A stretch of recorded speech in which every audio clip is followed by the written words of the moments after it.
نیکی یہ نہیں ہے کہ تم اپنے چہرے مشرق یا مغرب کی طرف کر لو، جس طرح کہ یہود اور نصارہ کرتے تھے۔ مخصوص رنگوں کے لباس پہن کر، مخصوص طرز کے پٹکے پہن کر اور مخصوص رسوم و رواج کے ساتھ الجھ کے رہ جانا یہ دین نہیں ہے۔ لیس البر، یہ نیکی نہیں ہے، ان تولو، کہ تم پھیر لو، وجوہکم، اپنے چہروں کو، قبل المشرق والمغرب، مشرق اور مغرب کی طرف، ولیکن البر من آمن باللہ، نیکی کیا ہے کہ کوئی اللہ پر ایمان لائے، اس کا دل اپنے رب کو مانے۔ تو نیکی کی حقیقت یہ ہے کہ آپ اپنے رب کے ہو جائیں۔ جب رب کے ہو جائیں گے تو پھر اس کے دیے ہوئے نظام کو آپ من و عن تسلیم کریں گے۔ اٹھنے بیٹھنے سے لے کر انداز معاشرت تک، امور سیاست سے لے کر طرز حیات تک، کاروبار سے لے کر نجی زندگی تک، آپ کی زندگی کا ایک گوشہ اپنے رب کے دیے ہوئے نظام کی مطابقت میں ہوگا۔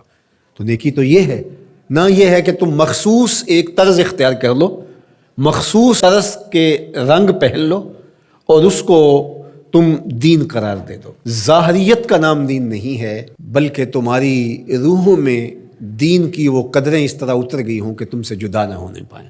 یہاں یہ بات بھی ذہن نشین رہے کہ جو ہمارے اعتقادات ہوتے ہیں ان کا ہمارے عمل پر، رویے پر، طرز زندگی پر ضرور اثر ہوتا ہے۔ عقیدہ ہمارے عمل کی بنیاد ہوتا ہے۔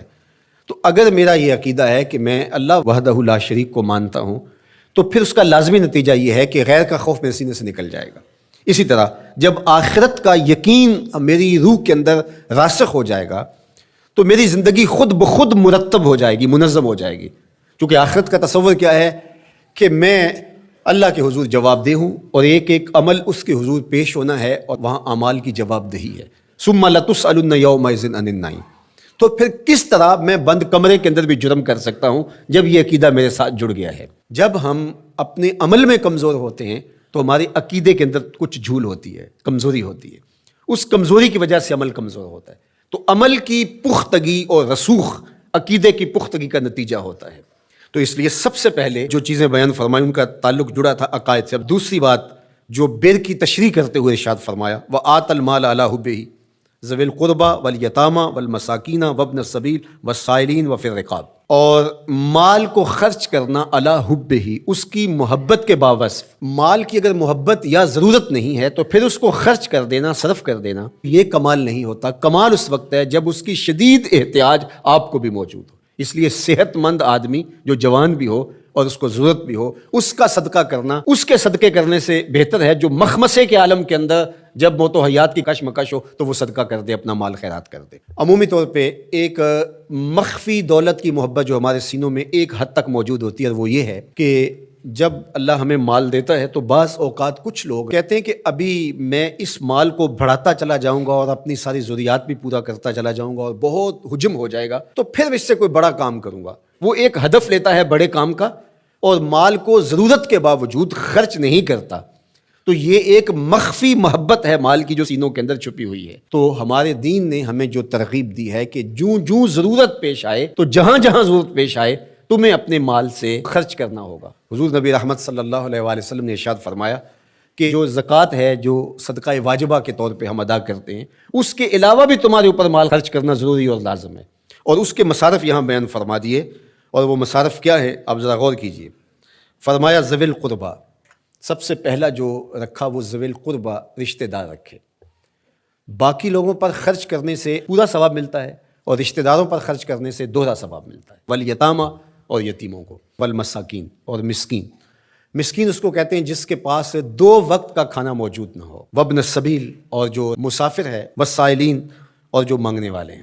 تو اگر اس کے پاس 2 وقت کا کھانا نہیں ہے تو وہ اگر مانگے بقدر کفاف اور 2 وقت کا کھانا مل جائے تو پھر مانگنا ترک کر دے تو اس کے لیے جائز ہے اور شریعت اس کو روکتی نہیں، اور ایسے شخص کو دینا ثواب بھی ہے۔ لیکن جو شخص جمع کیے ہوئے ہو، اس کے پاس موجود ہو، دولت بڑھانے کے لیے یا عادتاً مانگتا ہو، تو ایسے شخص کو نہ دینا چاہیے اور نہ اس کی حوصلہ افزائی کرنی چاہیے۔ وفی الرقاب، اور جو غلام ہیں ان کو غلامی کے بوجھ سے آزاد کرنے کے لیے مال خرچ کرنا۔ دور موجود کے اندر اگر کوئی قرض میں جکڑا ہوا ہے تو وہ بھی پھنسی ہوئی گردن ہے اس کو، اور میں سمجھتا ہوں کہ اس کے زمرے میں وہ شخص جس کی بیٹیاں جوان ہیں اور اس کے پاس کوئی رقم نہیں ہے کہ ان کی شادی کر سکے اور اس کی مدد کی جائے، تو یہ بھی اس سے ملتا جلتا حکم اس کے ساتھ یہ جڑ جائے گا کہ اس پھنسے ہوئے مجبور کی گردن کو چھڑایا جائے۔ وَأَقَامَ الصَّلَاةَ وَآتَى الزَّكَاةَ، اور نماز قائم کرنا اور زکوٰۃ ادا کرنا، وَالْمُوفُونَ بِعَهْدِهِمْ إِذَا عَاهَدُوا، اور عہد کو پورا کرنا جب وہ عہد کر بیٹھے، والصابرین اور صبر کرنے والے، فی الباسائے والضرائے وحین الباس، غربت بیماری